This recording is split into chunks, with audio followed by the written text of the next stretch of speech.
Hello, I'd like to start this final session of today. This session is a plenary session, so we haven't got papers. We have 4 participants.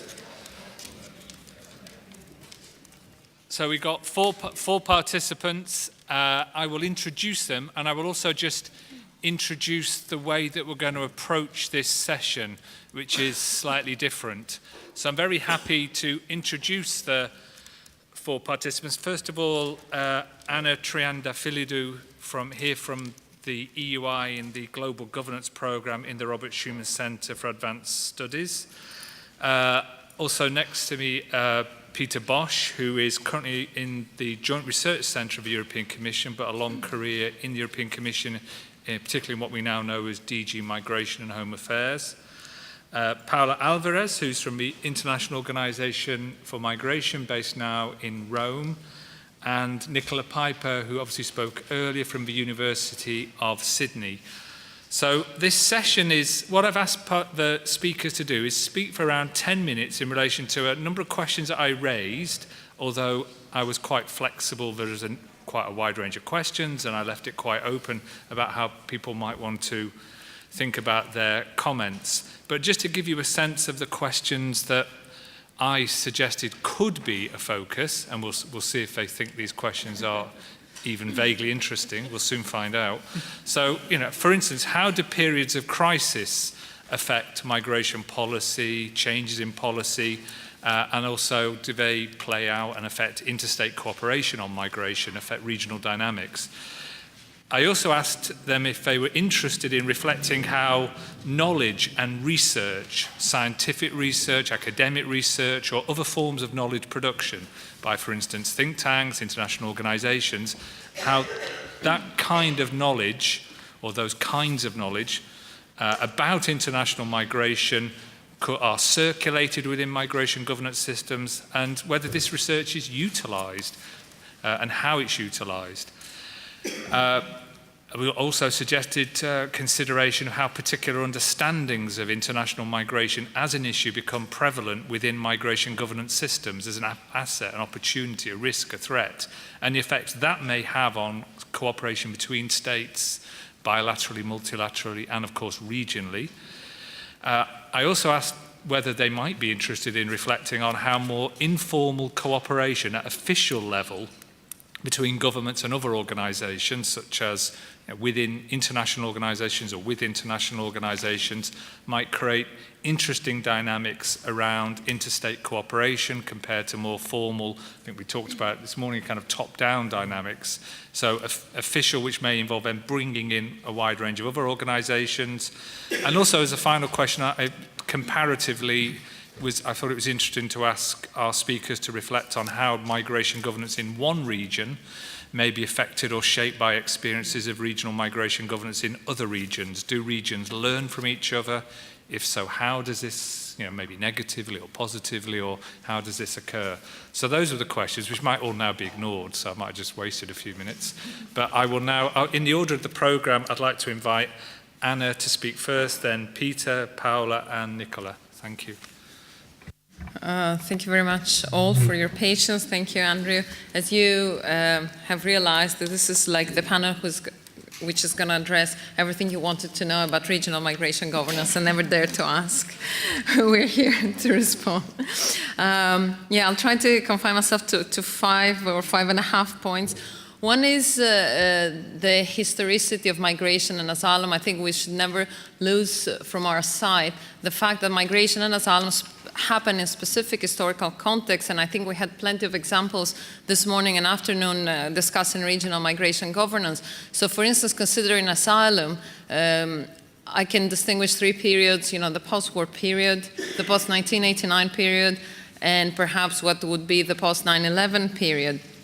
Similarly, migration as we understand it today has to do with nation states and nation state formation, but also we're seeing today the emerging regimes of free circulation, which actually completely change the rules of the game. So I think this is we need to try, when considering the governance of migration, and particularly the regional governance, we need to kind of try and take a step back and look at the wider historical context within which we are, and not forget that this was not valid at all times, and it's probably going to change soon, and in relation also to wider processes of socioeconomic and political transformation. Second, the question of crisis versus normal periods. Again, I think migration is an inherent feature of human society and human activity, and as such, it should not be considered as a crisis, but at the same time, certainly the governance of migration in recent times has very much been framed as, a governance of an emergency, a governance of a crisis. And again, we've listened to a lot of interesting insights this past day. I think what we need again to remember is the difference between perception and reality. Somebody said earlier something about what is large migration. I think it was about Colombia, and it was Diego who said that. And he said, what is large migration? Colombia perceives it has a significant increase in its immigration, but foreigners in Colombia are 0.3% of the population. Which brings me actually to an adjacent point, which is who is the target of migration policies? Because sometimes I think that while the target should be migrants, in reality it's voters. And there is big discrepancies between the challenges and what should be regulated and what is said and proclaimed in public and in political debates about the challenges of migration. Of course, I think in some of the most recent papers we've seen that and I think the whole logic of Andrew's project is about saying, okay, policymakers cannot be just stupid nor completely misinformed, so we need really to disentangle their decision-making process. Third, I think what has emerged today, and at least it hadn't struck me so clearly until today, is the impact of regime change. Regime change like in North Africa, clearly, okay, that we could have anticipated, but also regime change in South America, like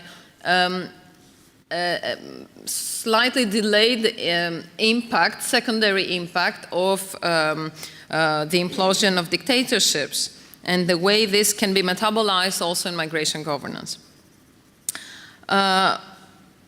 Fourth point that I think arises from this morning's panels is the emergence of transnational networks of governance, which actually relate very much to this regional migration governance. So you have interlocking regional networks of governance. And there I want to highlight 2 points. One is what I also asked this morning, Oleg, about the institutionalization of the different actors and the way they have their vested interests, and somehow, as we know from institutional theory, they try to expand their area of activity and their turnover, if you want, and at the same time, the emergence of local and transnational economies of migration governance.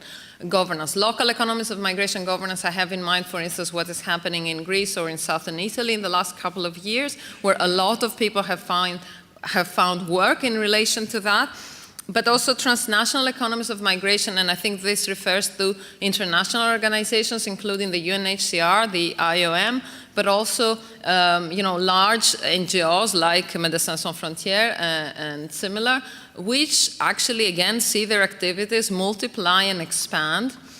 And I think we should be self-reflective and critical and not take always this as, this is good. We need to question this. And again, some of the papers this morning discussed about the role of non-state actors. And last point, do regional governance systems learn from each other? I think from a European perspective, we are very reticent in learning. We think we know everything and have only things to teach, nothing to learn. And I personally think this is wrong.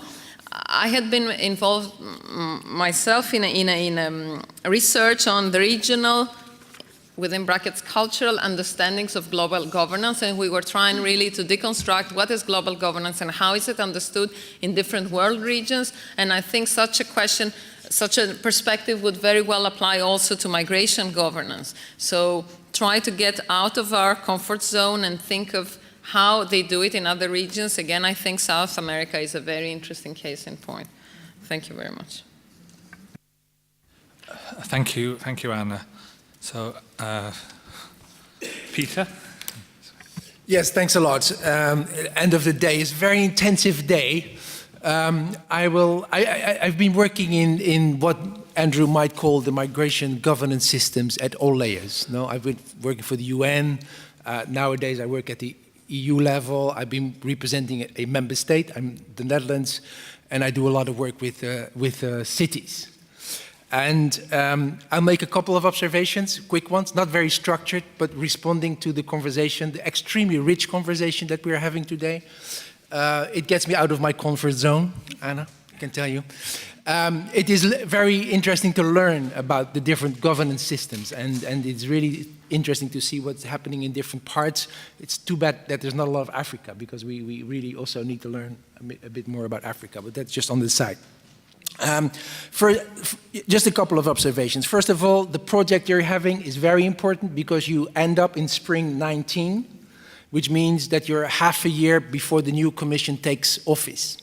I think that's an important moment. I mean, the European Commission shapes its agenda every 5 years, and if you're 6 months ahead of, the new Commission, it's an interesting moment. So, depending on what you want to do with this process, I think it's important. But many of the insights that you're having, I think, deserve to be presented in some way to the incoming Commission. Second point, sorry for that. Yes, I work for the EU. Some people call regional processes failed. Allow me to disagree. I think when it comes to the EU, I think we're doing pretty well as far as internal migration is. We call it differently. We spoke about freedom of movement and freedom of workers, and we don't speak about migration when it's internal business. But I think overall we're doing fine. Of course, when we talk about the external side, it's something else, but we can discuss it. Another observation, and it refers to the title of our conversation we're having. We talk about the challenges, fine, but I think it's extremely important that we also speak about the opportunities. A lot of our debate is about, the crisis, there the crisis comes. No, it is also about if we connect to each other, and there are a lot of examples today where actually if you work together in a positive way, you also allow yourselves to look at the opportunities of regional cooperation. Look at the opportunities of inter-regional cooperation. I think that's extremely important that we connect to each other, and so that is something I really like to highlight. Now, when it comes to the migration governance system, having worked at all these levels, actually I think it does not exist. There is no such thing as a migration governance system.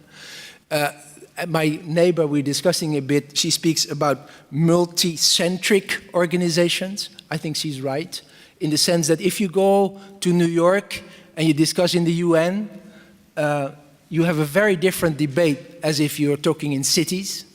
The time frame is different. The people around the table are very different. I mean, all the nice diplomats discussing this. If you look at the language of some people mentioned it, the 19th of September New York Declaration, it's very nice. If the world could look like this, we'll be fine. About human rights, the best interest of the child. It's all there. Now look at the rhetorics in EU member states or other states. That's quite a different language. And I think it's important that we realize why this language is so different. Because, I've been working with Peter Sutherland on the Sutherland report. It was very difficult to get a consensus. Well, okay, why don't we do the compacts November 2018? Fine. Now, if you're looking at the city, they have a different time frame because the time frame is today. Kids need to go to school. Refugees need to find housing. So it's important, I think, that we look at the different circles where we have discussion about migration and understand why this language is different and how you can influence that kind of narrative. I have heard many interesting ideas today, and I think you need to be aware of this kind of, who's at the table to influence that kind of discussion. A couple of other observations. we live in a world of interconnectivity. People move. And one of the things that I think is interesting to see is, so in all of this, what is the role of the state? Actually, what can the state do? And I have the impression that with this changing world of interconnectivity, the role of the state is diminishing. I think there are many state actors and non-state actors that influence human mobility as we see it. No? We are focusing on the 200,000 people that might be coming this year via the Mediterranean. A lot of focus is on this. But hey, the EU receives 2.5 million migrants every year. That's happening. And it is happening because of family reunification. It's happening because we receive many students. It's happening because all sorts of reasons why people move. And I think it's important to realize that there are many other factors that influence human mobility. We all know, we're not going to discuss, I know, the drivers of migration, but I think when you talk about migration governance, it's important to realize that a number of the factors that make migration work, some of them you can influence, others you cannot. When we talk about climate change, or when we talk about demography, or when we talk about, I don't know, conflict, or when we talk about all those city planning, urbanization, make the distinction. Some of the things are within policy remit, you can influence them, others are not. And I think it's important if you look at governance and you want to understand human mobility, that you look at the drivers and say, hey, is there anything we can do about this? And if so, what? People have been talking about implementation. I think crucial. There is a lot of discussion about, if you look at the agenda of the European Union, many of the subjects have been there for, I don't know, 99, Tampere European Council. It's interesting to see. I think the crisis mode in which we are, I mean, there is no refugee crisis. I mean, if there would be a refugee crisis, it would be Mrs. Merkel screaming because the Germans and the Swedes get most of them. I don't hear them in crisis mode. What I do see is a political crisis where some member states simply refuse to cooperate with other member states in taking minimum numbers of people. That is not a refugee crisis, that is a political crisis. Now, when it comes to implementation, allow me to say from the bottom of my heart that I don't need yet another report about the importance of remittances. I know Deliberata, I know the World Bank. I don't need another report, that there will be 2% more or 2% less. Dili will deal with that.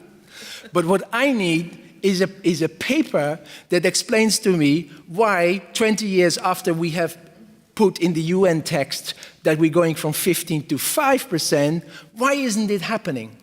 So what are I take this as an example, no? Remittances. So what are the actors in the remittances area? The banks, legislation, states, all sorts of actors are there. And I think if you talk about migration governance, it might be interesting to pick a subject and look at, so who are the actors? State actors, non-state actors, the private sector, they all have interests. And so instead of a new report of 40 pages and a prediction and one-page recommendation, I'd like to have the opposite. I have 1 page of explaining the numbers, but 40 pages, so these are the actors that need to be part of this exercise. So let me see, what else? Yes, on your questions. Sorry for that. I've done one of the questions. So about evidence, knowledge, and influencing policy. Yes, it is true. I think we need to make 3 categories. I think there is the knowledge production. You are part of that. The knowledge center that Marco has been talking about, that is part of that. We do a lot of, as a policymaker, I still am, I read a lot of papers.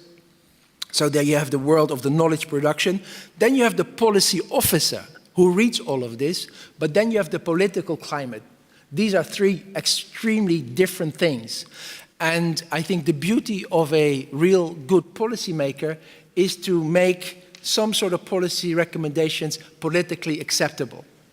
And I think for a politician, certainly if in the EU, you need to frame migration in a certain way, which might mean that you're not going to talk about migration at all, which means that you can talk about human mobility, or that we increase the number of workers, or that you say, no, we're going to increase the Erasmus Mundus program because the EU needs more students, that you find categories that are sellable, that people understand that, hey, migration, people coming to the EU actually can be a good thing, that you explain that migrants in general are more entrepreneurial than people in the house.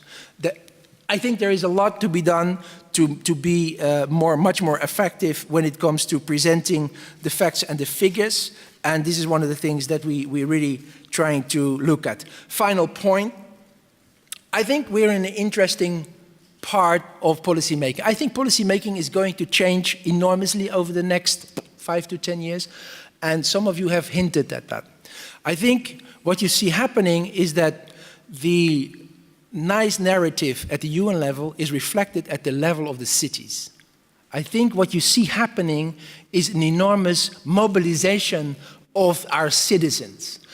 People in our cities, local level, are aware that migration policy, in effect, happens in cities largely. And what you see happening all over the world are networks of cities. Now we have the sanctuary cities in the US, we have Eurocities in the EU, we have the global parliament of mayors globally, in Norway, by the way. And what you see happening is that people take things in hand and communicate. And we had the question, Graziano, whether, social media are part of civil society, yes or no, isn't it being hijacked? I think we're at the start of something very big, where direct experience from integration, from how do you deal with migration, is going to be put up front and will be made available to policymakers and politicians. I'm really very hopeful that with civil society, some people call it the bottom up. I don't like the bottom up because I think we're looking at different, as you were saying, different circles. But I think sharing the experience of migration management at the city level is going to be much more important. And you see organizations changing. The UN, maybe you know that, there's no one from UNHCR here, but UNHCR already has a part of its organization that is called communicating with communities. The European Commission, we are investing now in the Committee of the Regions. We are working, opening up with a dialogue with civil society.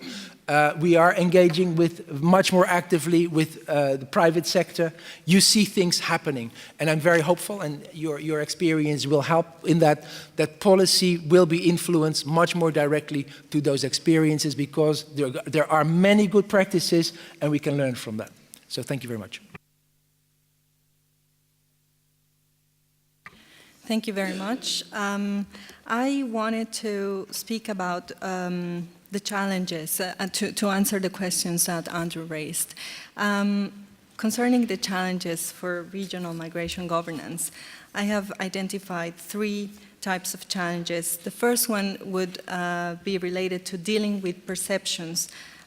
For example, to answer to your question number 1 and then to question number 3 about whether, for instance, perceptions of crisis affect interstate cooperation and different understandings of migration affect interstate cooperation. Well, yeah, the answer is yes, but different understandings of migration coexist, and they shape interstate cooperation in different ways. For instance, until the early 80s, you could argue that even in the framework or in the context of protectionism and economic crisis, states still were able to cooperate for guest worker programs or other, bilaterally. You can also argue that since the 90s and the 2000s, there were 2 opposite understandings of migration as an asset, the triple win, migration management, and so on. And still, migration was also perceived as a potential threat in the post-Cold War context, with fears surrounding mass migration from the East or violent conflicts and the need to, or the pressure to contain migration in specific regions of the world. Then in the 2000s, migration was increasingly being perceived as a cross-cutting issue.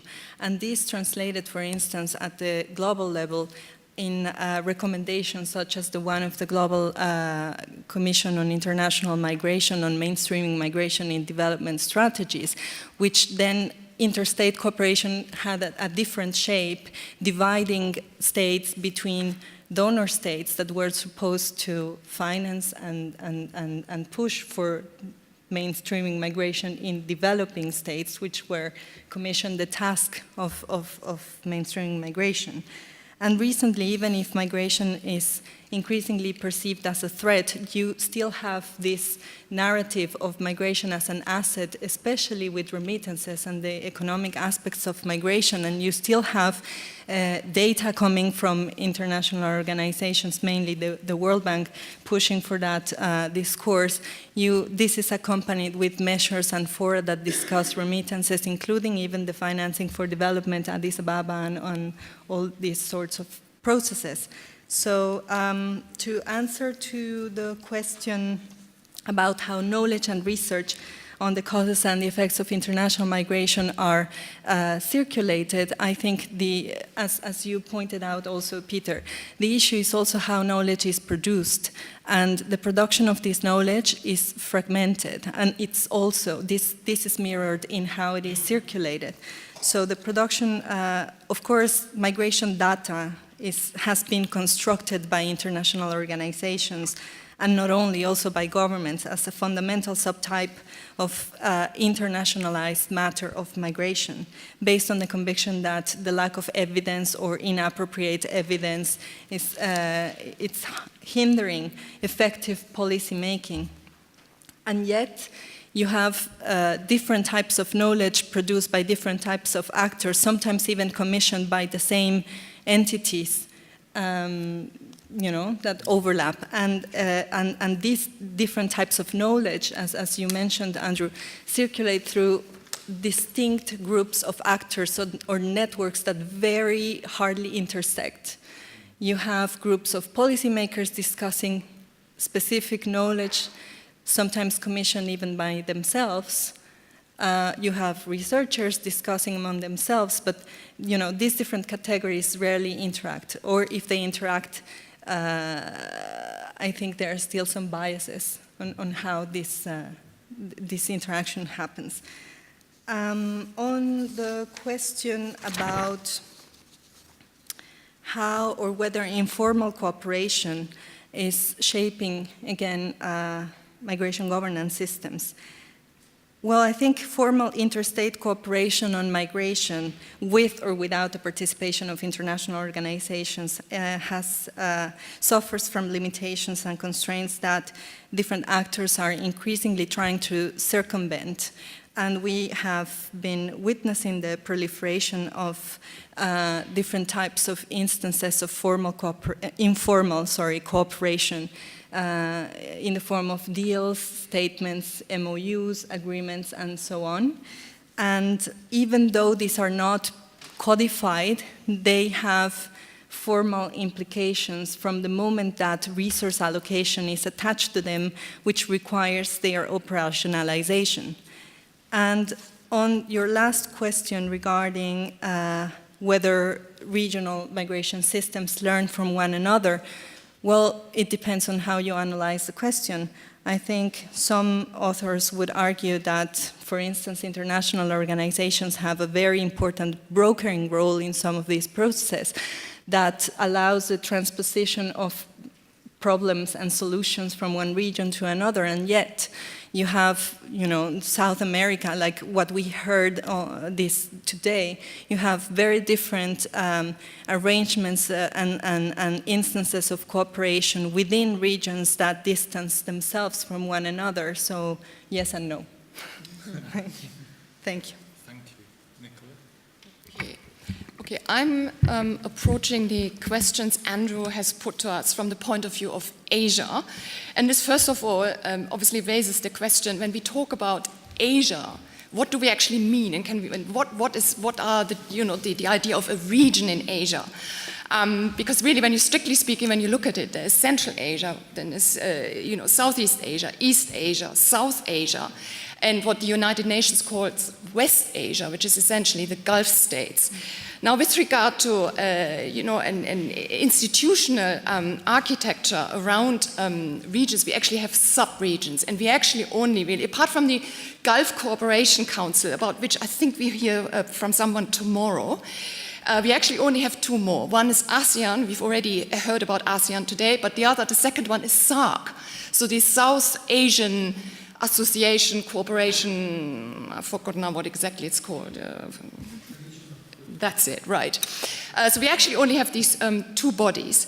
And when you then place contemporary migration into, if you like, in historical context, what we need to also realize is obviously the history of colonialism, the history of the way in which some of the multi-ethnic, multi-religious societies have become to be multi-ethnic and multicultural. Like if you look at Malaysia, Singapore, this is essentially related to British or French colonialism and the shifting of Chinese, coolie or Indian forced labor within this region. So we have, as a result, multi-ethnic, multi-religious societies where and where governments sort of really have a tight balance, to keep social cohesion and some form of peace. And of course, in some countries, there's every now and again we have internal conflict, which also then brings me also to the issue of borders. So in some countries, the borders to immediate neighbors are actually quite porous. So look at Thailand, Burma. So we have basically ethnic communities being divided by political borders, but they move pretty freely across. But at the same time, we have also border disputes. So if you think of Kashmir, and it's particularly in South Asia, Kashmir, Tibet, right? And at the same time, there's an open border between India and Nepal. So Nepali can easily, move to India, work, and nobody asks any questions, right? So we have this kind of complex system also of borders. Which also means we have a nation-state building processes still going on. And again, there is a big difference here between Southeast and, for example, East Asia. So East Asia, quite mono-ethnic, right? So the Japanese and Korean, therefore, take a very different perspective on long-term migration and immigration, preferring really ethnic, co-ethnic migrants. So the Japanese, in terms of Japanese from Latin America, the Koreans are very welcoming to ethnic Koreans from China. But there's a big, an issue around long-term immigration from outside of Asia or very different parts of Asia. So the reason why I'm saying this is this partly explains why there basically is, and I would totally agree with Peter, there is actually no such thing as migration governance in terms of any coherence. ASEAN doesn't really see itself as an actor in this field. It's down to individual governments. Migration policy is basically a bilateral phenomenon, so it's basically dealt with via bilateral agreements, but not really as ASEAN.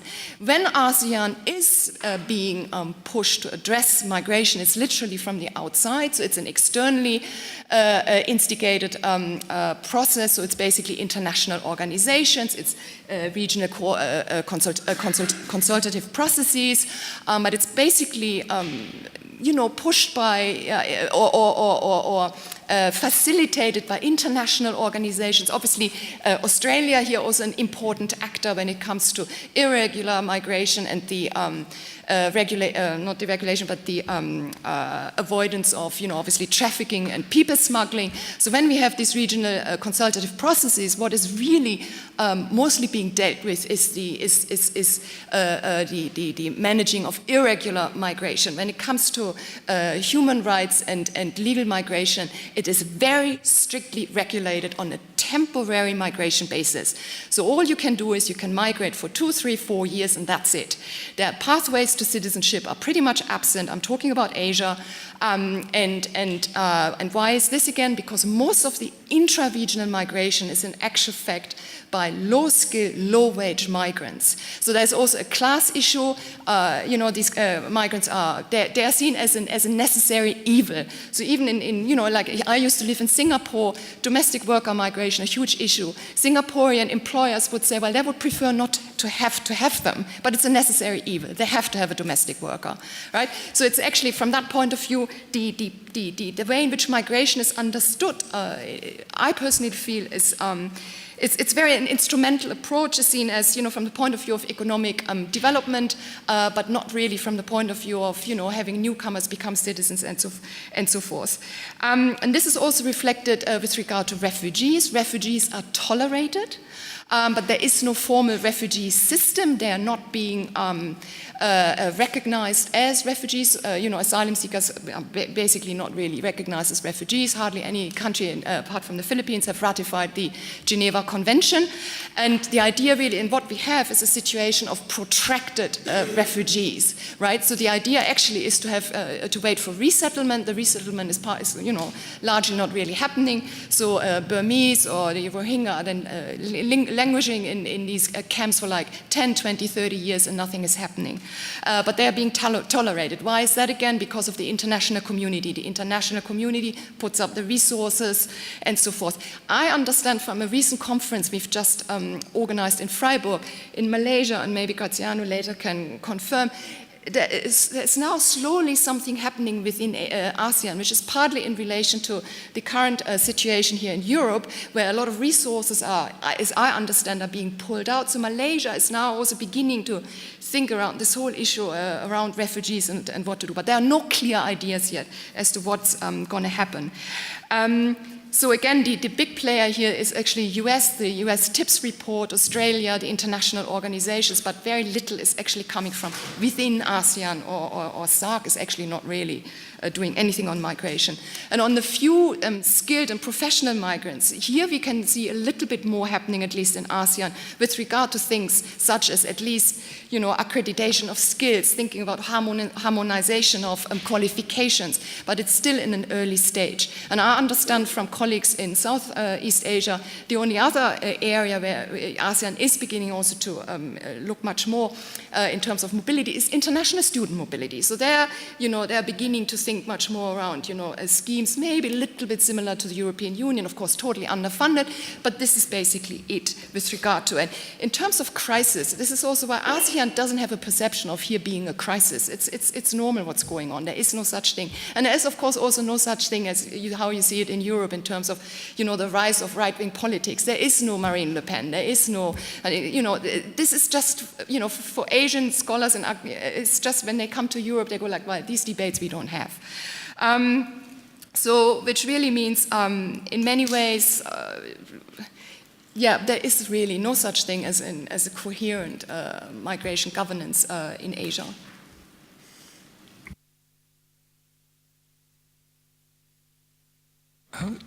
Excuse me. I was just going to ask if panelists just wanted to maybe respond to each other's points. I don't know if there are any specific things that we would like to address raised by another panelist.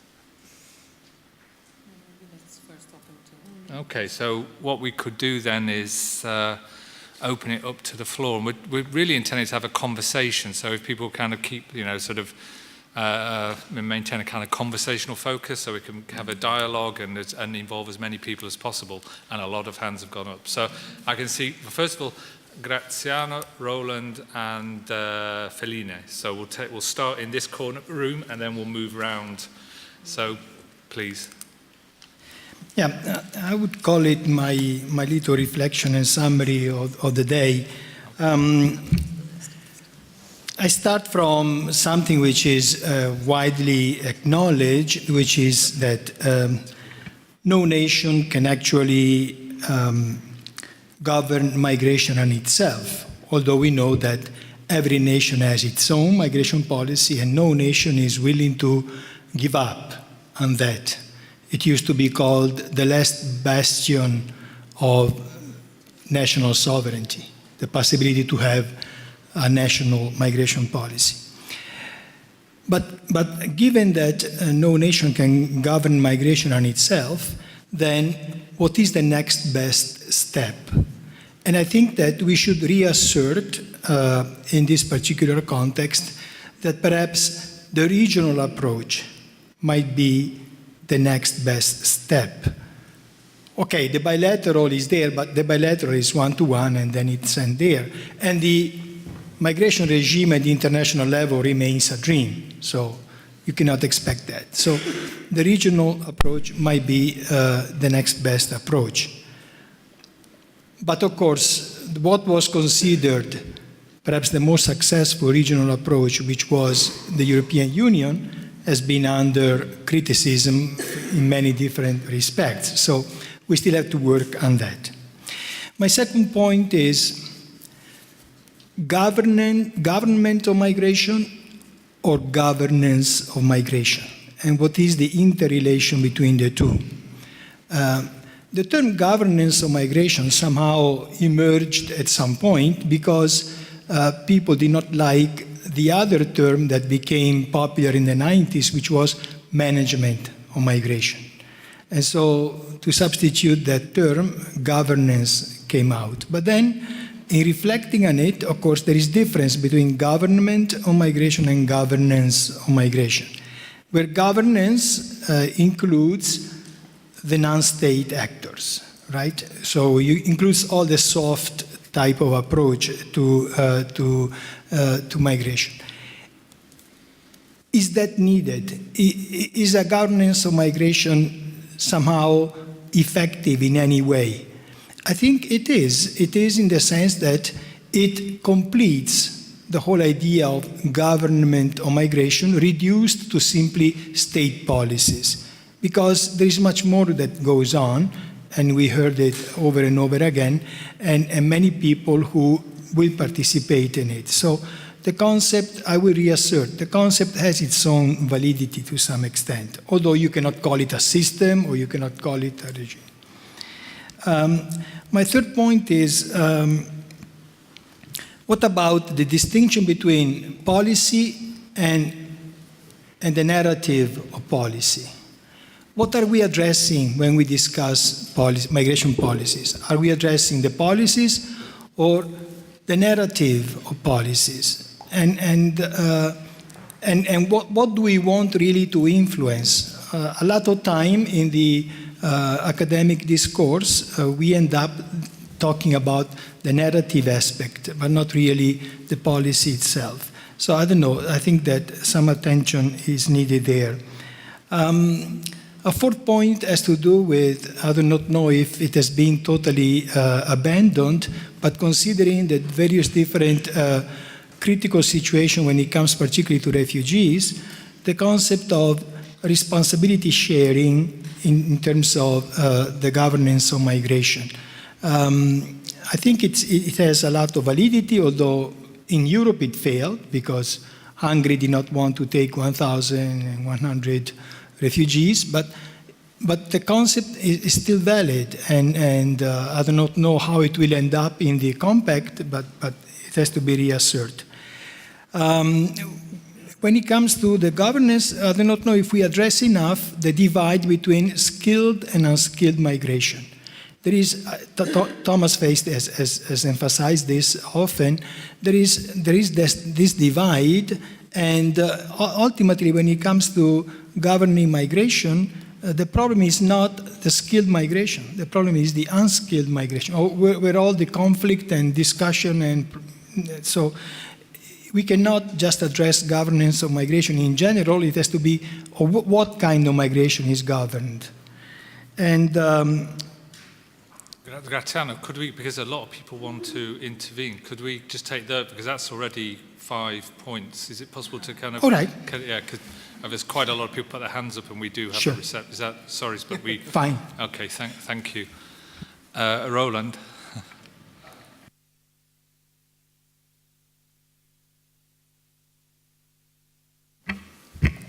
I think one of the threads that's been running through a lot of the presentations and comments is the assumption of the possibility or necessity of a unified, clear, and possibly obligatory global system of migration governance.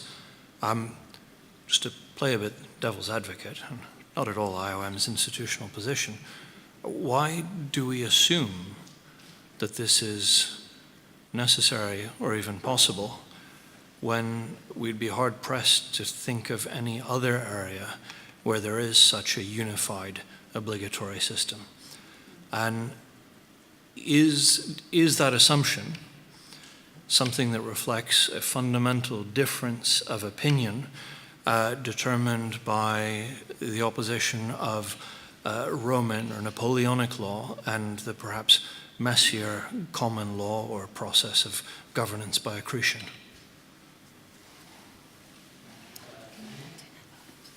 Yeah, thank you for the interesting talks. What I found especially interesting, Peter, was your elaboration of the cities and migration management in the cities. And I was thinking from a political scientist perspective, we now talk about new political cleavages. We talk about how it's not class, religion, what else are the classical cleavages? I'm jet lagged anymore, but that we have a new cleavage emerging, which is really the city, the cosmopolitan city versus the nationalist, inward-looking countryside, right? So you talked very much about a coalition of cities, but I would be interested in your perspective of how global migration management in city and more collaboration in cities will lead to more conflict within countries, right? If we think about the sanctuary cities and Trump, et cetera, et cetera. Thanks.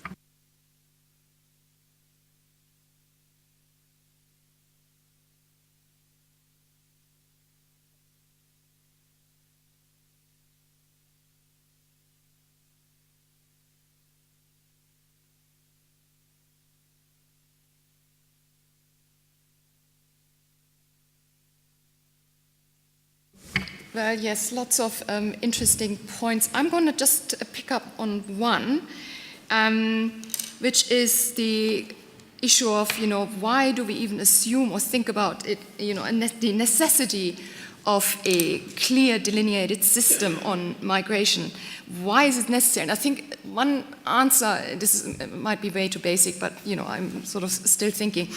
I mean, when we look at globalization, it's often said on one level we have a more, not entirely free, nothing is completely 100% free, but we have a relatively free movement of goods, finances, ideas, and yet the movement of people is still much more restricted than many of the other aspects of globalization. From that point of view, we have here a clear imbalance. And to me, the reason why this is important is from the point of view of economic labor migration, again, when we think about global supply chains and how we sort of fix the fixity of people in certain places, restricting the freedom of movement, to me is an issue. And it's an issue around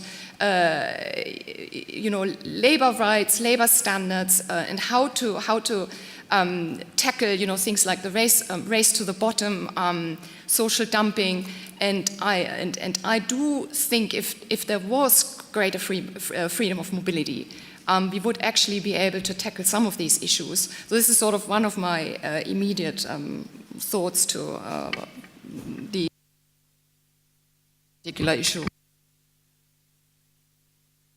Sure. Picking up on the same point, I think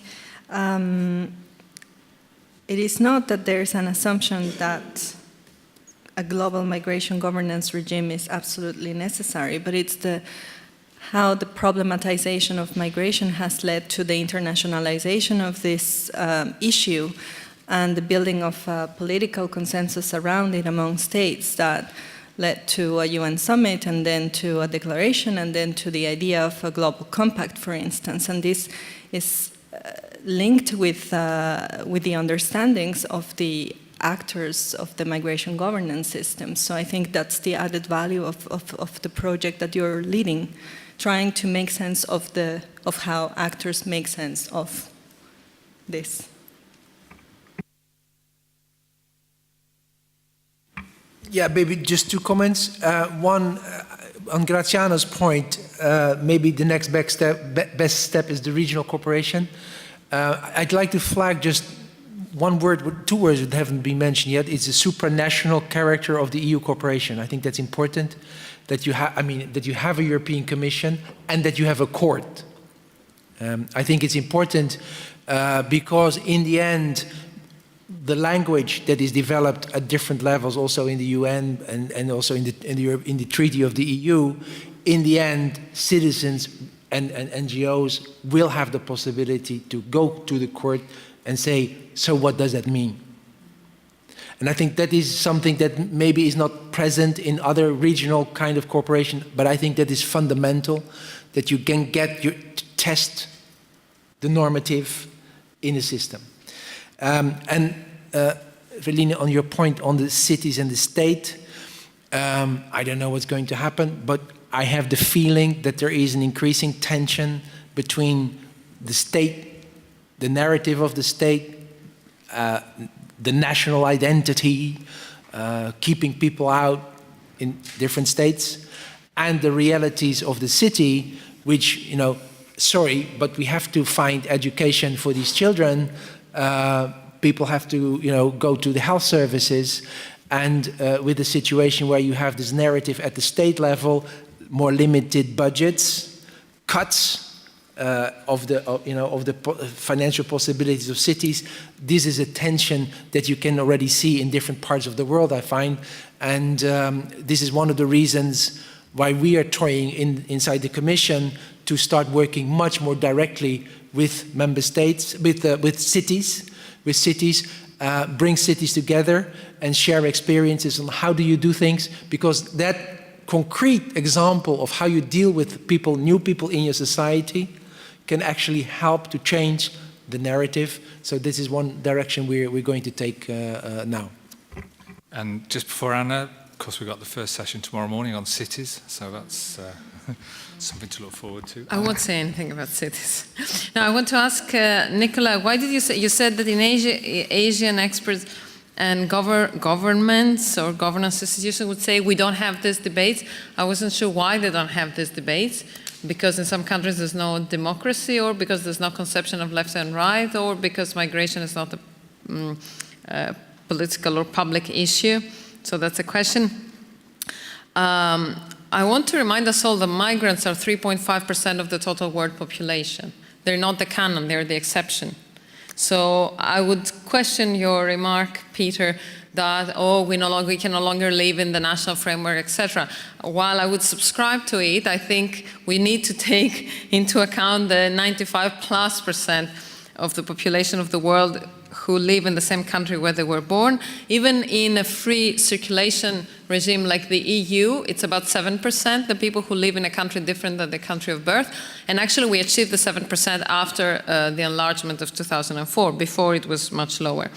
And I think what we experts speak in quantitative terms about the multidirectionality and the liquidity of movement, so more circulation, etc., I think it is yet to be corroborated whether it is a qualitative change or also some kind of quantitative change. I also want to say there's been this idea that there is a global asylum regime that has been put forward some years ago. There's a global asylum regime, a global regime of asylum governance, but not a global regime of migration governance. I think we need to put this assumption to the test, because I think the distinction between asylum and migration was pertaining to what I said before, a different historical period where there was a clear political will to see asylum as separate from migration.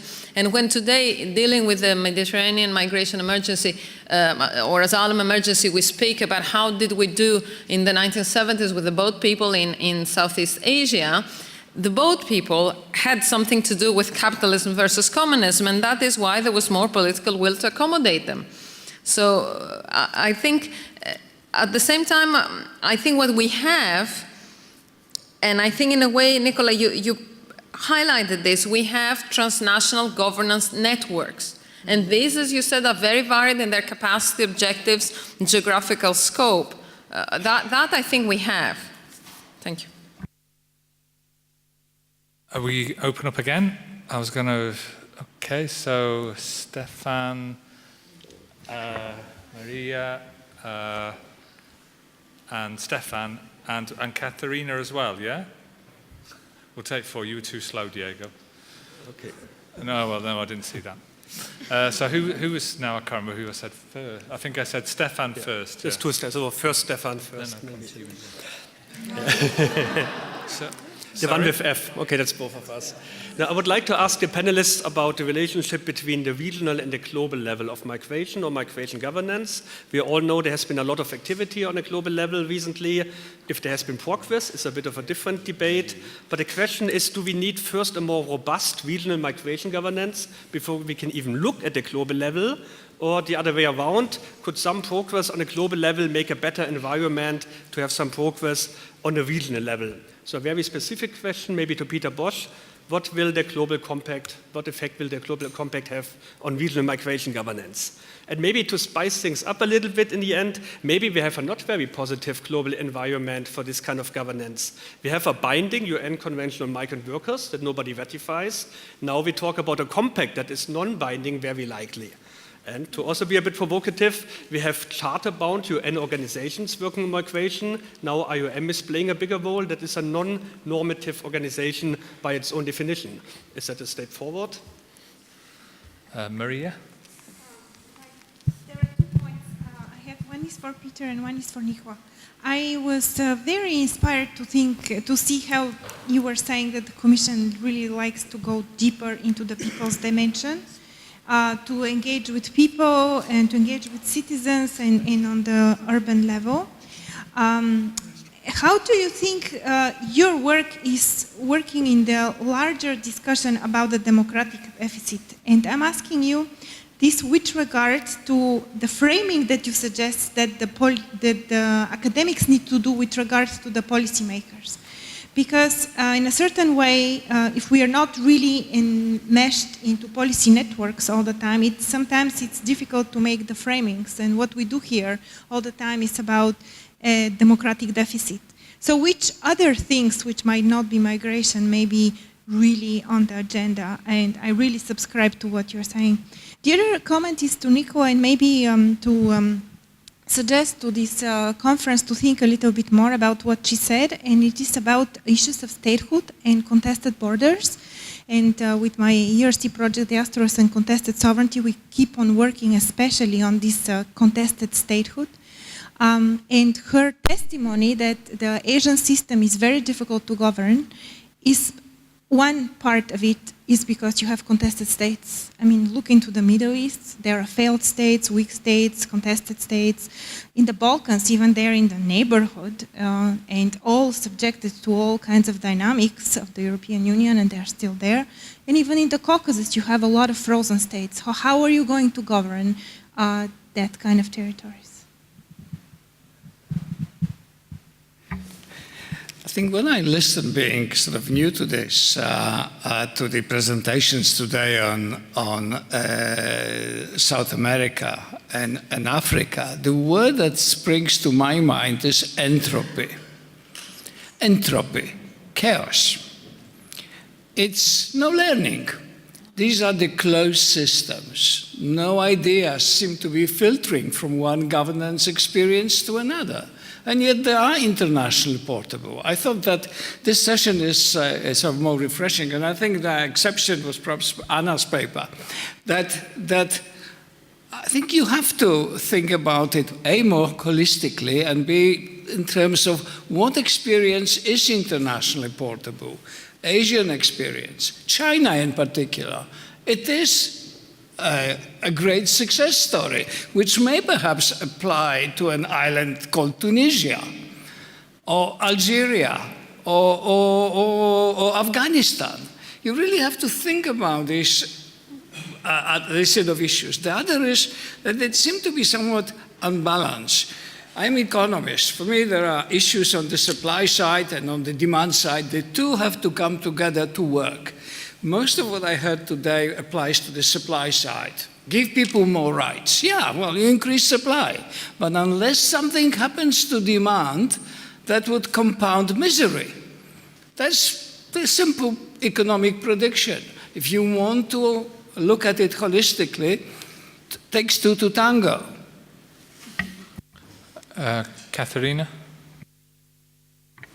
Thanks. Just very quickly, it relates a bit to a comment previously made. I really like the point raised by Anna that we shouldn't lose out of sight the historicity of this whole, both migration patterns as well as the political response to it. And I think it's the role of academics to also highlight parallels or differences across countries in one point in time, but also across different historical moments in time, to highlight that we are maybe not in a crisis, or to highlight, I don't know, the fact that most European countries used to be emigration countries in the first place, etc. Like to sort of bring to the fore these type of messages and to make these comparisons. But then I was wondering, in regards to Peter's comment on the link between knowledge production, the policymakers, and then the political climate, is it, according to you, what are your thoughts about the role of academia? Should academics sort of already make that move and sort of pack the academic information and knowledge into politically defendable messages? Or is that the role of the policymaker?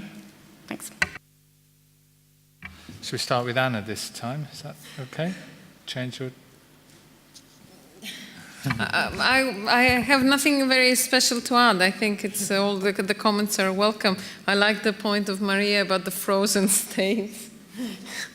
No, I like... Okay.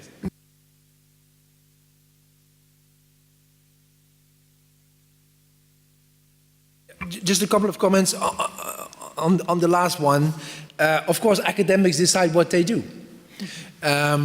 But I do think, and today for me is a clear example, you know, if a policy, you know, you have so much understanding and so much knowledge around this table. I think it would be a terrible mistake, or a pity anyway, that you would not try to make that available to the policymakers in a digestible manner. And I'm looking at Andrew how to do this. We're going to work on this, Andrew.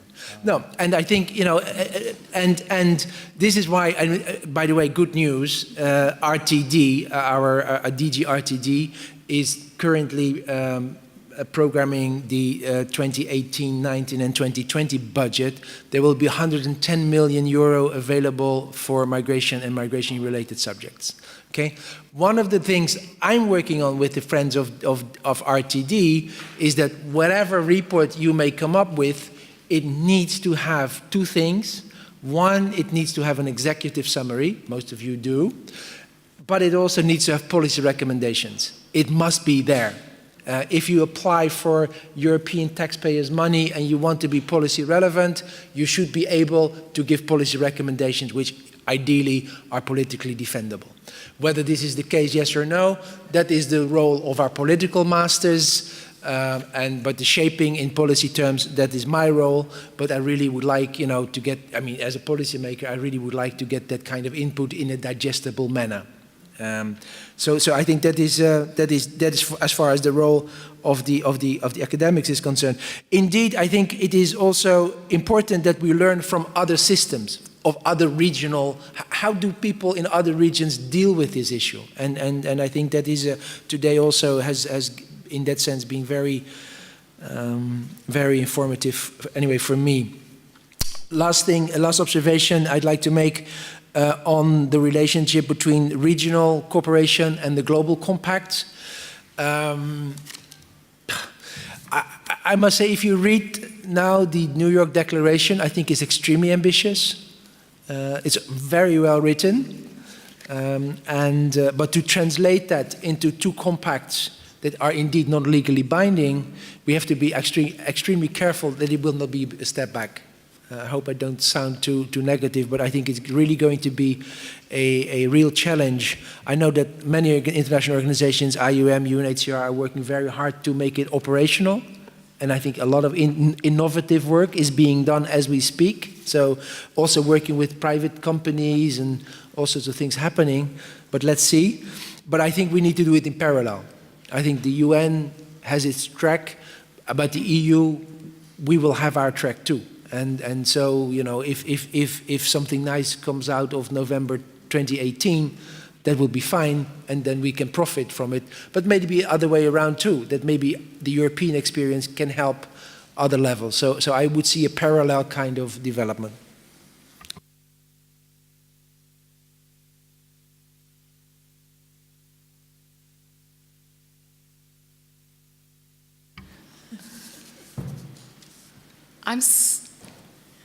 Was sort of hoping to respond to Stefan's question on the relationship between regional and global efforts to arrive at some form of, state cooperation, governance of migration. And I guess, generally speaking, it's not black and white. I guess it's a fluid relationship. So the regional does influence to some extent the global, and the global the regional. But to become a little bit more specific, and given, my knowing a little bit more about labor and economic migration, and in particular the role of one international organization and an international framework in terms of the ILO, what I would say here is we clearly do not see Asia in contributing to new standards as far as the ILO is concerned, with regard to governments. I'm not talking about civil society or trade unions. And the reason here, the key reason here is Asia sees itself as having one comparative advantage to the global north, and this is a low-wage workforce. And any intervention in terms of rising labor standards is seen as protectionist intervention by the global north, and there is an enormous resistance, at least on the part of political elites, to this kind of shift. And when you observe the ILO processes, again, when we think of regional identity and governments actually coming together in cooperation, you never see Asia making any statements as an Asian or an ASEAN statement, whereas all the other sub-regions, they usually have separate meetings at the ILO Congress. So you have the Europeans, the Africans, Latin Americans meeting, and they produce statements as this is the African position on X. Asia never does that. Now you might, again, obviously, Japan and Korea being OECD members, they tend to kind of side with Europe, North America, and Australia, but the rest of Asia doesn't, or ASEAN never produces a common statement.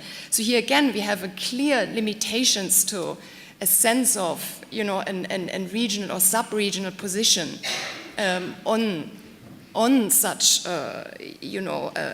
multilateral agreements or processes.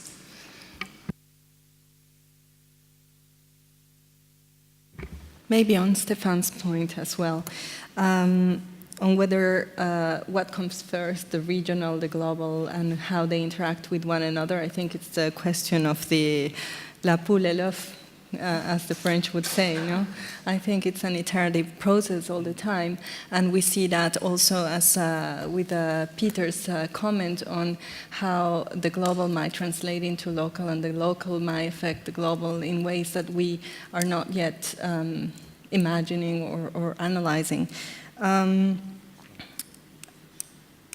on the issue of the global compact and the regional, for instance, positions, the idea and the modalities of the global compact have been defined, at least in the first phase, to comprise consultations with civil society, thematic consultations, regional consultations, national consultations. So I guess that's going to have an impact on, on the global compact itself, and we don't know what that impact will be, but it certainly will.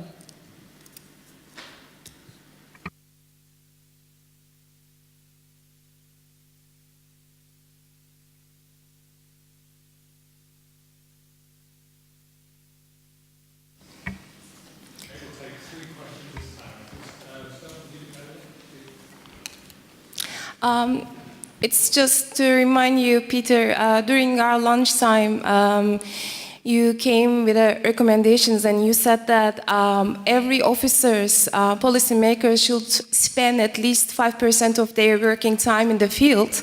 In response to your suggestion, of course, we should have executive summary and the policy brief, but also the policymakers or the officers should spend their time in the field. Because at all policy levels, it seems problematic from local to national, international, or whatever. For example, in Turkey, let's say we've got General Directorate of Migration Management.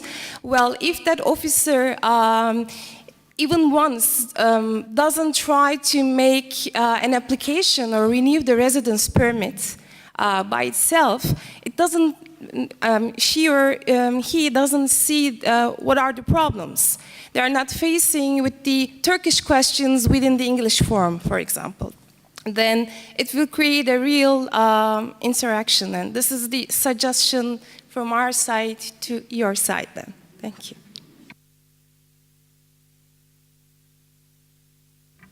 Just a very brief comment. I've been struck that today we haven't talked much about the European crisis. Following on from Roland's point, in fact, particularly in relation to the question about regional migration governance and the impact that the crisis or the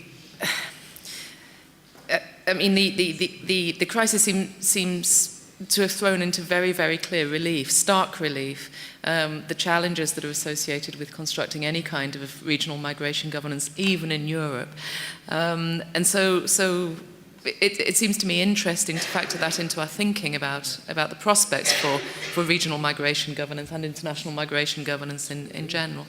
But also in relation to, I'm interested from our speakers on the round table about how this is changing perceptions of migration governance. I'm imagining that it's changing them quite dramatically, and I'd be interested to hear a little bit more about how you see the implications of the crisis for the ways in which policymakers in various arenas are thinking about the issues. Thanks. So I think Peter's the only one who's not gone first, so this time Peter can... Oh no, it's Diego as well, sorry. How could I forget you? No, I think in a forum such as this one, it's very important to escape from Eurocentrism, and I like to say two things in that regard. The first one is when Stefan has said no one has ratified the UN Convention. Of course, no one in Europe, but there are many countries, almost 50 countries in the world who have ratified the Convention on Migrant Workers, and it's important for them, right? So that's one first comment. Sorry? Argentina is a receiving country, Libya was receiving migrants as well, Chile. So, you know, but the second point is what Peter has said before, you know, if I understood correctly, you were saying unless we have a commission and a court in the other regions, this is going to be a failure. Well, I think we shouldn't overemphasize the role of the commission and the court. Of course, they are important, but there are not that many cases in the Court of Justice on migration, not as many as there should be, considering that member states continually breach migration and asylum law. The Commission many times shies away from launching infringement proceedings against member states. And now we also have the Commission actually contradicting what the Court of Justice is saying, for example, on the Returns Directive, where the court has been very clear on the limits on what member states can do, and the Commission is actually asking member states to do the opposite. So I think we need to think more creatively about how, you know, regional migration governance might work in contexts where you perhaps don't have a supranational court, although you have one in the Andean community, but it doesn't work very well when it comes to labor mobility because there are not that many cases coming. And perhaps a role for national courts might be more important there rather than supranational courts.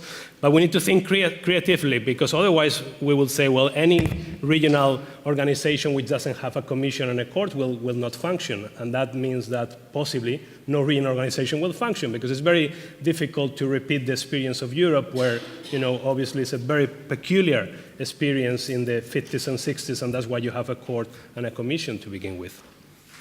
Thanks. So this time we'll start with Peter. Okay, Ella, thank you for reminding me of the conversation we had over lunch. My first job was in the prison system. in the Dutch prison system. And I was requested, you know, so what would be the consequences of putting 2 prisoners in one cell? That was the question. And I said, well, fine, I do not know. I don't know anything about the prison system, so I want to go to the prison. And the guy at the department looked at me and said, you want to go to the prison? Actually look what's happening there? It was very strange. So I think that, you know, whatever you do, whether you're working on agriculture or climate or refugee things, you should spend 5% of your time in reality. No, you should go to the prison service, or you should go to the refugee camp, and 5% is only 1 day a month. And you're right, Ella, not just once in every 5 years to see whether the project runs, yes or no, but if you want to get an understanding of the project launch, its impact. Don't forget, there's a lot of resistance to do evaluation of policies. Huh? That is, by the way, also something you could look at. So I think it is important also because understanding realities comes from both ways. It comes from understanding the cities and the citizens and NGOs telling us these are the realities, but also organizations reaching out to realities and actually go there, go to the city, talk to people. And what we're trying to do now in the Commission is also inviting non-traditional stakeholders, refugees, tell us, you know, how does things work? And so we have a conversation with them. So that is on the 5% rule. Last week I presented this to a big audience in the Commission. They looked at me as, you know, an ape looking at a watch. Okay. European crisis. Indeed, we haven't been speaking a lot about the crisis. It's important to mention it. The crisis does enable things in a peculiar way. I mean, a number of things that happened in the last 2 years in the EU we have not been able to do that in the last 20 years. But there are certain things that are happening. I mean, we're talking about having a European coastal and border guard. We're talking about an entry-exit system. We're talking about ETIAS. We're talking about connecting databases.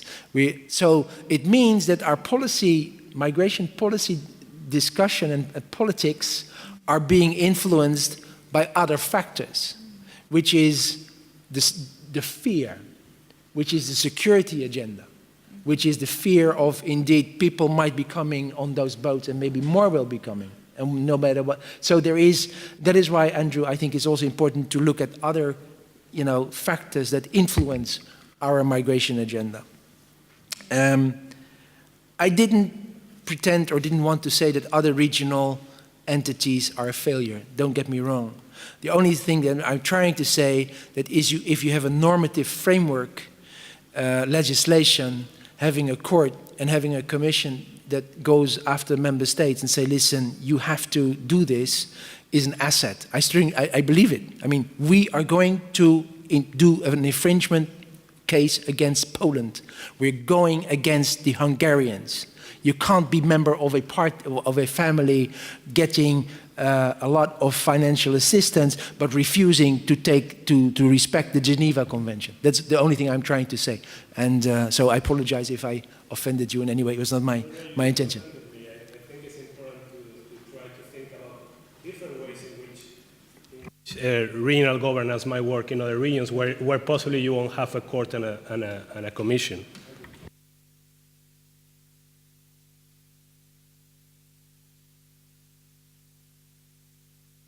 Say one sentence to address Nicola's point about the European crisis and how it's being perceived elsewhere or what it does. So all I'd like to say here is Australia is feeling pretty smug at the moment because Australia has, of course, been notoriously hammered internationally by the UN system for its system of externalizing its borders, and now, of course, it feels totally smug. It preaches the European Union, and apparently a lot of European governments are currently making trips to Canberra. So as far as Australia is concerned, and this is very bad for us academics and the civil society organizations, right? Because we used to hold up to Europe, and we were kind of using Europe as a good practice example, and unfortunately, we no longer can, and that's very sad. Well, we're not there yet. it's been discussed. I mean, we can hope it won't get to this point. Well, I think we've covered some ground. And all that I want to say is I think we've covered some ground in trying to illustrate some of the dilemmas and some of how can I say, the need to understand better also from an insider's perspective, and also engage as academics with people in what is called the practitioners, and cover some ground. And I think your project, Andrew, is doing some great work. That's how I want to conclude. Thanks, Anna. I just take notes, well, because we just answered all the questions for my project, so we can. So thanks for that. What I wanted to do was, just before concluding for today, I just wanted to say one thing actually, which is more about the Migration Policy Centre and what we're going to do in the Schuman Centre at EUI. There was talk about perceptions and voters and things like that. We've just launched a project about 5 months ago in the Migration Policy Centre, a different project, which is understanding public attitudes to migration. We're going to create an observatory for all European Union countries initially, and this time next year there's going to be a conference which is under the provisional title of What the World Thinks About Migration, which is going to deal with these issues around perceptions of migration, public attitudes to migration, which is a slightly different focus to what we've had today, but just to kind of publicise that project and some of the work we're doing in the centre and the Schuman Centre, but which is not the ERC project we're talking about. And there's a paper on explaining attitudes to migration in France outside the doors, just in the entrance hall to this conference room. And then on an organisational note, we would like to invite everybody for a drink, and then participants for dinner, which will again be in the lower loggia. And so the drink, well, is ready now. And we hope you enjoy that, some fresh air, and the air will be a bit cooler, and then dinner. And I'd also then obviously finally like to thank the plenary speakers. I think it's been a fantastic session, really rich, full of insight, and it's been a good way to end the day. So thank you to all 4 of them.